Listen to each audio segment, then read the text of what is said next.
पिछले 35 सालों में मंडल का राज रहा है, लेकिन 2026 की ये गर्मी कुछ अलग है। नीतीश कुमार राज्यसभा जा रहे हैं और 10 अप्रैल से पहले बिहार को मिलने वाला है पहला भाजपाई मुख्यमंत्री। लेकिन सवाल वही है, भाजपा का पहला मुख्यमंत्री किस जाति का होगा? क्या भाजपा सोशल इंजीनियरिंग का कोई ऐसा कार्ड खेलेगी जिससे विपक्ष के होश उड़ जाए, या पहले से मजबूत किसी चेहरे को आगे करेगी? आइए आगे बिहार के कास्ट इक्वेशन को देखकर पता लगाते हैं कि आखिर किसका दावा सबसे ज्यादा मजबूत है। आज की वीडियो में हम खोलेंगे बिहार की राजनीति का वो पेंडोरा बॉक्स जिसमें छिपा है अगले मुख्यमंत्री का नाम। बिहार में सबसे बड़ी आबादी अत्यंत पिछड़ा वर्ग यानी ईबीसी का है। भाजपा के शासन वाले देश के किसी भी राज्य में इस वर्ग से मुख्यमंत्री नहीं है और इस वर्ग से भाजपा के पास कई बड़े दावेदार हैं। इसमें सबसे ऊपर जो नाम चल रहा है वो है पटना के दीघा के विधायक संजीव चौरसिया का। संजीव चौरसिया 3 बार विधायक है, आरएसएस का पक्का बैकग्राउंड है और लो प्रोफाइल इमेज है। इनके पिता भी राज्यपाल रहे हैं, यानी राजनीति इनके खून में है। दूसरे नंबर पर बड़े दावेदार हैं डॉक्टर प्रमोद कुमार। इनकी कहानी जरा फिल्मी है। अखबार और तेल बेचकर पढ़ाई की, झोपड़ी में रहे और अब एमएलसी होने के साथ ही बिहार सरकार में मंत्री भी हैं। भाजपा इनकी स्ट्रगल स्टोरी को भुना सकती है। अब बात करते हैं दलित समुदाय की। भाजपा पर अक्सर दलित विरोधी होने के आरोप लगते हैं, जिसे धोने के लिए पार्टी बिहार में दलित मुख्यमंत्री का दाव चल सकती है। इनमें जनक राम का नाम सबसे आगे चल रहा है, जो रविदास समाज से आते हैं। फिलहाल राज्यपाल कोटे से विधान परिषद के सदस्य हैं। भाजपा इन्हें आगे कर तेजस्वी और मायावती के वोट बैंक में बड़ी सेंध लगा सकती है।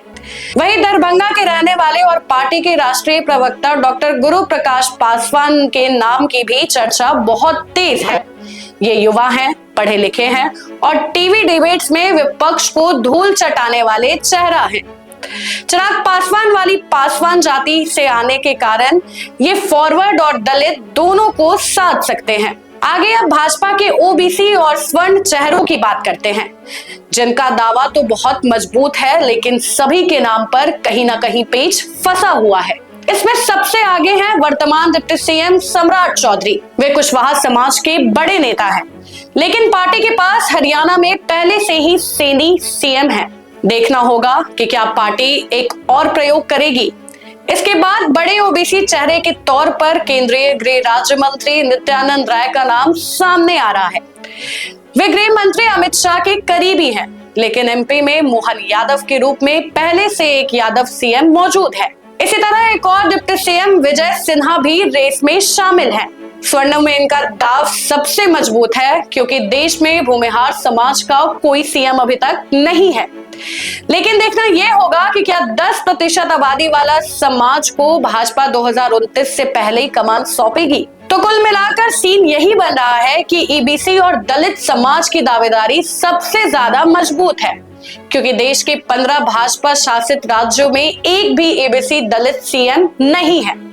इस समाज से सीएम बनाकर भाजपा जातीय जनगणना के मसले पर विपक्ष को सीधा जवाब दे सकती है। ये भी देखा जा रहा है कि महादलित बस्तियों में भी अब संघ का प्रभाव बढ़ रहा है और हिंदुत्व के एजेंडे के विस्तार में यह समाज भाजपा का प्रमुख साथी बनकर उभर रहा है। वैसे भाजपा अपने फैसलों से चौंकाने के लिए जानी जाती है, जैसे हरियाणा में सैनी, एमपी में यादव और राजस्थान में शर्मा को लाकर सबको हैरान किया। वैसे ही कुछ बिहार में भी हो सकता है। क्या कोई ऐसा चेहरा सामने आएगा जिसका नाम इस लिस्ट में भी नहीं है? आपको क्या लगता है, बिहार की कमान किसके हाथ में होनी चाहिए? संजीव चौरसिया, सम्राट चौधरी या कोई और? कमेंट में अपनी राय जरूर बताएं। बिहार की राजनीति के हर अपडेट के लिए हमें सब्सक्राइब करना ना भूलें। फिलहाल के लिए बस इतना ही। बाकी की अपडेट्स के लिए बने रहे बिहार न्यूज टुडे के साथ। तब तक के लिए धन्यवाद।